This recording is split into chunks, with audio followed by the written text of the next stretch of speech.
السلام علیکم۔ امید کرتی ہوں آپ سب خیریت سے ہوں گے، ٹھیک ٹھاک ہوں گے۔ آج کی اس ویڈیو میں میں آپ کو دہلی کے ایک بزرگ کا بہت ہی خوبصورت سا واقعہ سناؤں گی۔ دہلی کی جامع مسجد میں ایک مرتبہ ایک بزرگ فجر کی نماز کے بعد سیڑھیوں پر بیٹھ گئے اور یہ کہنے لگے کہ تو میرا خدا نہیں، میں تیرا بندہ نہیں، پھر میں تیری کیوں مانوں؟ دیکھنے والے لوگ کہنے لگے یہ کافر ہو گئے، کسی نے کہا پاگل ہو گئے۔ جب نماز کا وقت آتا تو یہ بزرگ اندر جا کر نماز پڑھتے اور باہر آ کر بیٹھ جاتے اور پھر یہی بات کہنے لگتے۔ مغرب کے قریب ایک شخص نے وہاں سے گزرتے ہوئے ان کی بات سنی اور کھڑا ہو گیا اور پوچھا کہ حضرت، یہ تو کا مخاطب کون ہے اور یہ بات آپ کس سے کہہ رہے ہیں؟ اس پر ان بزرگ کو ہنسی آ گئی اور کہنے لگے دہلی جیسے شہر میں ایک ہی عقل مند نظر آیا، کسی نے مجھے پوچھا ہی نہیں کہ میرے اس تو کا مخاطب کون ہے اور میں کس سے یہ کہہ رہا ہوں۔ خود ہی سمجھ لیا کہ میں اپنے اللہ سے یہ بات کہہ رہا ہوں، حالانکہ میں اللہ سے نہیں کہہ رہا۔ پھر اس شخص سے کہنے لگے تو نے بڑی عقل مندی کا کام کیا کہ مجھ سے پوچھ لیا۔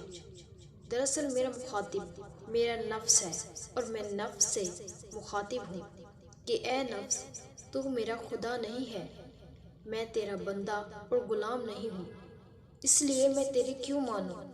میں تو خدا کی مانوں گا۔ اس نے کہا کہ یہ بات آپ کیوں فرما رہے تھے؟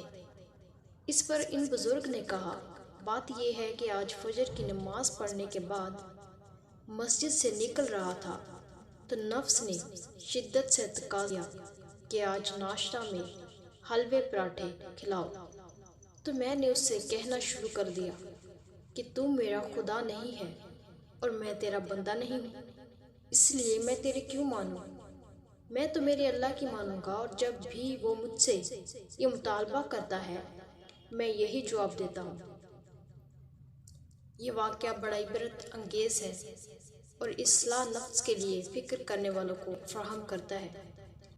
بزرگان دین کہتے ہیں کہ ناجائز چیزوں میں بالکل یہ پرہیز کرنا چاہیے، اور جو جائز چیزیں ہوں، مثلا کھانے پینے کی حلال چیزیں، ان میں پابندی نہیں ہے، لیکن ان میں تقلیل اور کمی کرنی چاہیے کہ کبھی نفس کو دی دو، کبھی کہہ دو کہ بھائی اب نہیں، تب ملے گا۔